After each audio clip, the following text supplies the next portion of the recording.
Okay.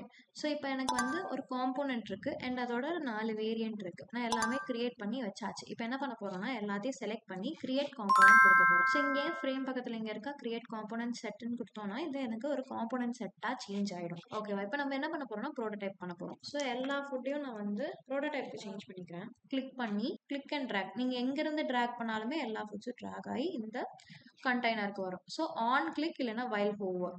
So நம்ம என்ன பண்ணலாம்னா வைல் ஹோவரே வைக்கிறோம். வைல் ஹோவரிங் அப்படின்றப்போ நீங்கள் உங்கள் மவுஸ் கர்சர் கொண்டு வரப்போ அது ஒரு இன்ட்ராக்ஷன் நடக்கும். இப்போ ஸ்மார்ட் அனிமேட் இல்லை, இன்ஸ்டண்ட்டாக எனக்கு ஒரு இன்ட்ராக்ஷன் நடக்கும். ஸ்மார்ட் அனிமேட் கொடுக்கறதுனால கொடுக்கலாம். Gentle 1000 ms.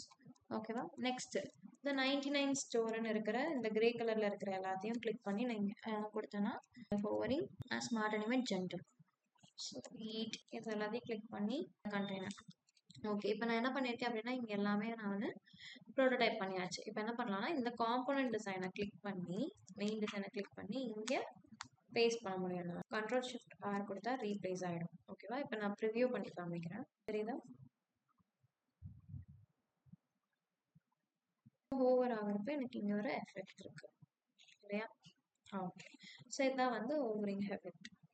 ஸோ ரெக்டாங்கிள் எடுத்துக்கிட்டேன். அந்த ரெக்டாங்கிள் வந்துட்டு ஹைட் ஒரு பட்டனோட டிஃபால்ட் ஹைட் வந்துட்டு என்னன்னா 36 பிக்சலாக இருக்கணும் அண்ட் வித் வந்துட்டு 64 பிக்சல் இருக்கணும் டிஃபால்ட்டாக. இப்போ நான் என்ன பண்ண போறேன்னா இந்த ரெக்டாங்கிளுக்கு வந்து வித் 120 வச்சிருக்கேன். கலர் வந்துட்டு லைட் ப்ளூக்கு வந்து சேஞ்ச் பண்ணிக்கலாம். டார்க் ப்ளூ சேஞ்ச் பண்ணிட்டு உள்ள டெக்ஸ்ட் நம்ம கொடுக்கணும். புக் நவ் அப்படின்னு நான் கொடுக்குறேன்னு வச்சுக்கோங்க. டெக்ஸ்ட் கலர் என்ன இருக்கணும்? ஒயிட். ஸோ ஒயிட் குரூப் பண்ணிட்டு இது ஒரு ஃப்ரேமாக கன்வெர்ட் பண்ண போகிறோம். ஸோ ஃப்ரேமாக சேஞ்ச் ஆயிடுச்சா? இதை நம்ம என்ன பண்ணோம்னா கிரியேட் காம்போனண்ட்டாக கிரியேட் பண்ணிட்டு இங்கே ஆட் வேரியன்ட் கொடுத்தீங்கன்னா இன்னொரு வேரியன்ட் ஆட் ஆகும். இந்த வேரியன்ட் ஆட் ஆன என்ன பண்ணோம்னா நம்ம கலர் சேஞ்ச் பண்ணோம். டார்க் கலருக்கு சேஞ்ச் பண்ணியாச்சு. ப்ரோட்டோடைப் போயிட்டு இன்ட்ராக்ஷன் கொடுக்குறோம். ஆன் கிளிக்னா எனக்கு இன்ஸ்டண்ட்டாக ஒரு ஆக்ஷன் நடக்கணும். ஸோ அதனால அனிமேஷன் வந்து இன்ஸ்டன்ட் கொடுத்தாச்சா? இதை நான் ஒரு ஃப்ரேமில் வச்சு காமிக்கிறேன் உங்களுக்கு. ஸோ ஃப்ரேமு இதை காப்பி பண்ணி எப்பயும் நம்ம ஃப்ரேமில் என்ன வைக்கணும்? காம்போனண்ட்டு தான் வைக்கணும். ஸோ இன்ஸ்டண்ட்டாக எனக்கு ஒரு ஆக்ஷன் நடக்குதா? இப்போ இதை வைல் ஹோவருக்கு சேஞ்ச் பண்ணலாம் எப்படி இருக்கும்னு பார்க்கலாம். ஸோ ஆன் கிளிக்கு பதிலாக while hover smart animate gentle. ஓகேவா? கொடுத்தாச்சு. ஸோ இதுதான் வந்து பட்டன்ஸ் இந்த மாதிரி அனிமேஷன் வைக்கலாம். ஸோ இந்த கார்ட்ஸில் வந்து கார்ட்ஸ் அனிமேட் கார்ட் பாப் ஆகிறது இதெல்லாம் வந்து எப்படி பண்ணுறதுன்னு காமிக்கிறேன். ஸோ நம்ம வந்து இதை ஒரு ஃப்ரேமாக கன்வெர்ட் பண்ண போகிறோம். ஸோ ரைட் கிளிக் பண்ணி ஃப்ரேம் செலெக்ஷன் கொடுத்துருங்க. கொடுத்ததுக்கப்புறம் என்ன பண்ணுறோன்னா டிசைனுக்கு சேஞ்ச் பண்ணிட்டு இதை டூப்ளிகேட் பண்ணி கண்ட்ரோல் டி கொடுத்தீங்கன்னா டூப்ளிகேட் ஆகும். இப்போ வந்து ஸ்கேலிங் பண்ண போகிறேன். எக்ஸ் கொடுத்து ஓகேவா? இப்போ நம்மளுக்கு ஒரு காம்போனன்ட் இருக்குது, ஒரு வேரியன்ட் இருக்குது. இப்போ ரெண்டையும் கிளிக் பண்ணி நான் கிரியேட் காம்போனன்ட் செட் கொடுத்துட்டு இன்ட்ராக்ஷன் கொடுக்க போகிறோம். இங்கேருந்து இங்கே இது வந்து while hover smart animate gentle 800 ms. So இதை காப்பி பண்ணி அந்த ஃப்ரேமில் காமிக்கிறேன். ஸோ இந்த ஃப்ரேமில் வந்து ரீப்ளேஸ் ஒரு ஃப்ரேம் ட்ரா பண்ணிக்கலாம். இந்த ஃப்ரேமில் நம்ம ரீப்ளேஸ் பண்ணலாம். கார்ட்ஸ் வந்து நீங்கள் இப்படி ஹோவர் பண்ணி காமிக்கலாம். ஓகேவா? ஸோ இதெல்லாம் ஒரு அனிமேஷன். ஓகே, இப்போ நம்ம வந்து ஒரு டிசைனை எப்படி ரெஸ்பான்சிவாக சேஞ்ச் பண்ணுறதுன்னு பார்க்கலாம். இப்போ நான் 4 கார்ட்ஸ் எடுத்திருக்கேன்.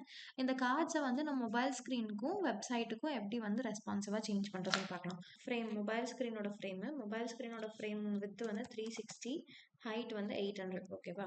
ஸோ டெஸ்க்டாப்போட ஃப்ரேம் இன்னொன்று எடுக்கிறேன். டெஸ்க்டாப்போடது 1440 வித்து, ஹைட் வந்துட்டு 1024. ஓகேவா? ஸோ இப்போ இந்த ரெண்டுமே இந்த இமேஜ் இந்த இது வந்துட்டு இந்த டிசைன் கார்ட் டிசைன் வந்துட்டு எப்படி ரெஸ்பான்சிவாக சேஞ்ச் பண்ணுறதுன்னு பார்க்கலாம். ஓகே, ஒரு ஃப்ரேமாக கன்வெர்ட் பண்ணுறேன். ஓகேவா? ஃப்ரேமாக கன்வெர்ட் பண்ணதுக்கப்புறம் இது ஆட்டோ லேஅவுட்டில் இருக்குது. ஸோ நான் என்ன பண்ண போகிறேன் அப்படின்னா ஹக் கொடுக்குறேன். ரேப் கொடுத்தேன் அப்படின்னா தான் நான் இதை ஸ்ட்ரிங் பண்ணுறப்ப எனக்கு ரேப் ஆகும்.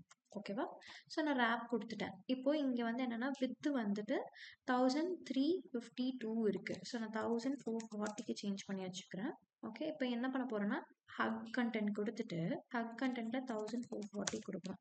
ஹக் கண்டென்ட் கொடுத்தாச்சு. ஹக் கண்டென்ட் கொடுத்துட்டு ஆட் மினிமம் வித் கொடுக்குறோம். மினிமம் வித் எனக்கு எவ்வளோ இருக்கணும்? 360. மொபைல் ஸ்க்ரீனோட வித் வந்து 360. மேக்ஸிமம் வித் நம்மளுக்கு எவ்வளோ இருக்கணும்? வெப்சைட்டோட வித் எவ்வளோ? 1440. ஸோ 1440 பிக்சல் கொடுத்தாச்சு. So minimum with maximum with வந்து நம்மளுக்கு இங்கே ஷோ ஆகுது. ஓகேவா? அதே மாதிரி ஹைட்டு நம்ம வந்து இதை ஹக் கண்டென்ட் கொடுத்து எல்லாம் பண்ணியாச்சு. இப்போ நான் இந்த ஃப்ரேமை ஸ்ட்ரிங் பண்ணுறப்போ எனக்கு ஒவ்வொன்றும் அதுக்கு தகுந்த மாதிரி அப்படியே கரெக்டாக வந்துருச்சு. கரெக்டாக? ஸோ இப்போ நான் என்ன பண்ணலாம் அப்படின்னா இப்போ நான் 1000 இது 1440 தான் ஃப்ரேம். இதை தாண்டி இந்த ஃப்ரேம் வந்து எக்ஸ்டெண்ட் ஆகவே ஆகாது. அண்ட் 360 தாண்டி இந்த ஃப்ரேம் வந்து ஸ்ட்ரிங்க் ஆகாது.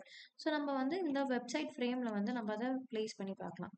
அப்படியே இந்த ஃப்ரேமில் ப்ளேஸ் பண்ணுறோம். சரி, இந்த ஃப்ரேமில் ப்ளேஸ் பண்ணிட்டு இந்த ஃப்ரேம் என்ன பண்ண போகிறோம் அப்படின்னா ரேப் பண்ண போகிறோம். ஹக் கண்டென்ட் கொடுத்துட்டு மினிமம் வித் வந்து எவ்வளோ இருக்கணும், 360. மேக்ஸிமம் எவ்வளோ இருக்கணும், 1440. ஸோ இந்த ஃப்ரேமை நான் வந்து ஸ்ட்ரிங் பண்ணுறேன் அப்படின்னா எனக்கு இது ஆகுது. கரெக்டாக? இப்போ நான் இந்த ஃப்ரேமை ஸ்ட்ரிங் பண்ணேன் அப்படின்னா எனக்கு இப்போ என்ன ஆகுது, கிளிப் கண்டென்ட் ஆகுது. ஓகே, இப்போ இந்த ஃப்ரேம் வந்து என்ன இருக்குது, ரேப்பில் இருக்குது. இப்போ இந்த ஃப்ரேமை நான் என்ன பண்ண போகிறேன் அப்படின்னா minimum with and maximum with வந்து நம்ம கொடுத்துருக்கோம். மினிமம் வித் எவ்வளோ, 360. மேக்ஸிமம் வித் வந்து 1440. அதே மாதிரி மினிமம் ஹைட் மேக்ஸிமம் ஹைட் கொடுத்துடலாம். மினிமம் ஹைட் வந்து என்ன, 800. மேக்ஸிமம் ஹைட் வந்துட்டு 1024. ஓகேவா? இப்போ நம்ம என்ன பண்ண போகிறோம் அப்படின்னா மொபைல் ஸ்க்ரீனுக்கு சேஞ்ச் பண்ணுறப்போ நம்ம இது பண்ணால் 800 பிக்சலுக்கு தகுந்த மாதிரி இது சேஞ்ச் ஆயிடுச்சு. கரெக்டாக? இப்போ வித்து கொண்டு வந்தேன் அப்படின்னா சேஞ்ச் ஆயிடுச்சு. இதுதான் வந்து ரெஸ்பான்சிவ் டிசைன். ஓகே, ஸோ இதை வந்து வெப்சைட்ல இருந்து எப்படி ரெஸ்பான்சிவ் மொபைல் ஸ்க்ரீனுக்கு சேஞ்ச் பண்ணுறதுன்னு பார்த்தோம். இப்போ நம்ம என்ன பார்க்கலாம் அப்படின்னா மொபைல் ஃப்ரேமை வந்துட்டு எப்படி வந்து வெப்சைட் இதுக்கு வந்து சேஞ்ச் பண்ணலாம் ரெஸ்பான்சிபிளா அப்படின்னு பார்க்கலாம். ஸோ அதே மாதிரி மொபைல் ஸ்க்ரீனுக்கும் நான் என்ன பண்ணியிருக்கேன் அப்படின்னா ஃப்ரேமோட சைஸ் வந்து ஃபிட் பண்ணிட்டேன். ஓகேவா? இப்போ உள்ளே இருக்கிற கண்டென்ட்டை நம்ம என்ன பண்ண போகிறோம்னா ஆட்டோ லே அவுட் பண்ண போகிறோம். ஸோ நான் வந்து ஃபில் ஹைட் எல்லாம் கொடுத்து இதை எக்ஸ்டெண்ட் லைக் வெப்சைட். இப்போ மொபைல் ஸ்க்ரீனில் பார்க்குறதப்போ நம்மளுக்கு எப்படி இருக்கும் அப்படின்னா இந்த மாதிரி, இது வெப்சைட்டில் பார்க்குறப்போ எப்படி இருக்கும், மொபைல் ஸ்க்ரீனுக்கு ஸ்ட்ரிங் பண்ணால் அதுக்கு தகுந்த மாதிரி மொபைல் ஸ்க்ரீனுக்கு தகுந்த மாதிரி டிஸ்பிளே ஆகும். ஸோ இது வந்து மொபைல் ஸ்க்ரீன்லேருந்து வெப்சைட்டுக்கு ரெஸ்பான்சிவ், அண்ட் இது வந்து வெப்சைட்லேருந்து மொபைல் ஸ்க்ரீனுக்கு ஒரு ரெஸ்பான்சிவ் டிசைன். ஓகேவா? ஸோ ட்ரை பண்ணி பாருங்கள் இது எல்லாத்தையும்.